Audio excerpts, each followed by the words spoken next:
We need to look at DNA activation and fifth dimensional consciousness, because consciousness is the fundamental energy that is behind everything.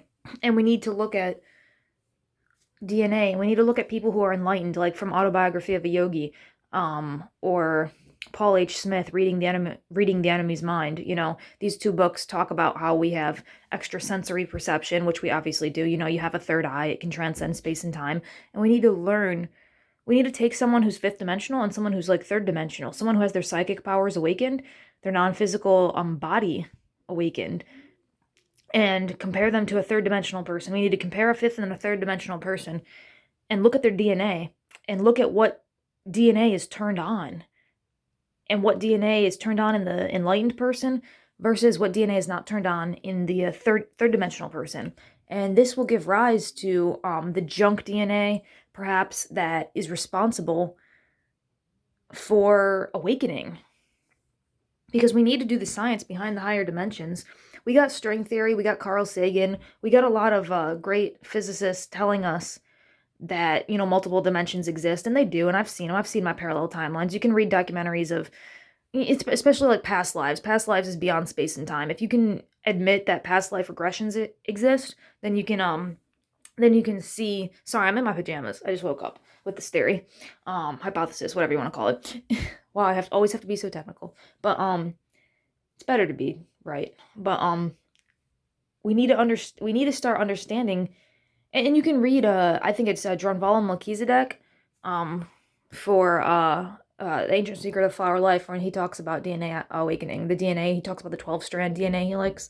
Do we get more strands as we ascend? I've heard that so many times, but we really need to take a 5D person, an awakened person, and a non-awakened person, and just compare DNA. I mean, how hard is that? And like I said, the physicists have located dimensions, but the physicists nowadays, aside from Nassim Haramein, however you pronounce his last name, he looks at the science of consciousness, and so do I. And that's the thing, is the next big thing, especially Nikola Tesla said, to detect the non-physical dimensions, third dimension is physical.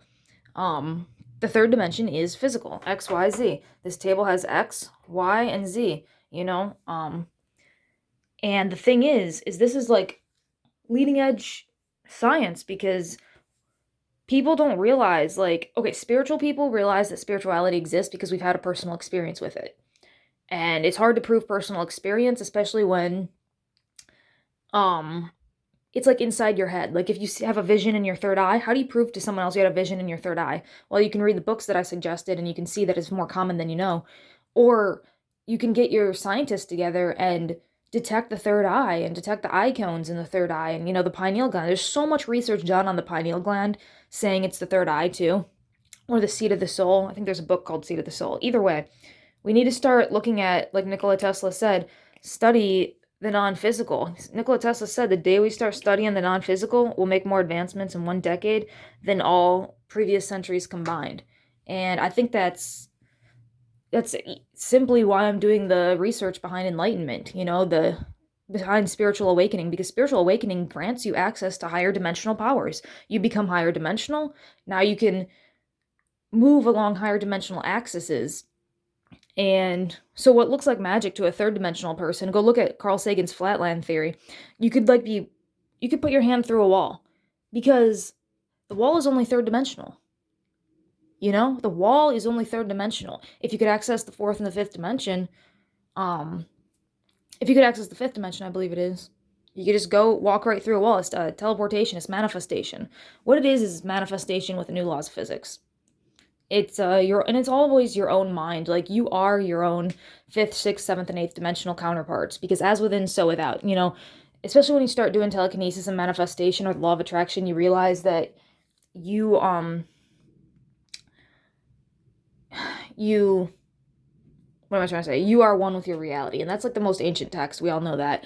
Nassim even says everything's consciousness. It's your consciousness. He says everything's connected, and even Dr. Joe Dispenza abides by that theory. A lot of major scientists are catching up. Gaia, and anyway, you are one with your reality. These objects are my unconscious mind.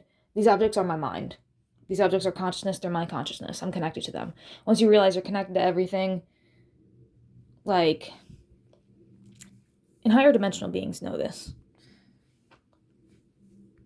Basically, it doesn't sound as crazy or as magical to move things with your mind or to put your hand through a wall, because you'll realize that's quite literally how fifth dimensional physics works. That is quite literally how the physics of the fifth dimension work.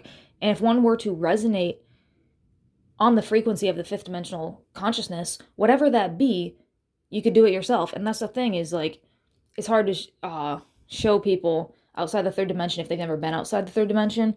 But I have, I've had out of body experiences, I've had near death experiences, I've had the whole shebang, astral projection, clairvoyance. I've had a lot of spiritual stuff beyond, I spend more days in the astral at night than any like lucid dreaming, beyond lucid dreaming. I'm like, I've met up with other entities, so I've seen the whole shebang. Like, I know there's more out there. I've seen my parallel timelines. Um, and this is what led me into this research. And usually it is personal experience that leads people into research.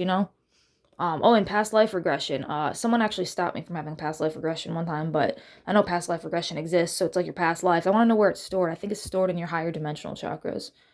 Um, but that transcends space and time.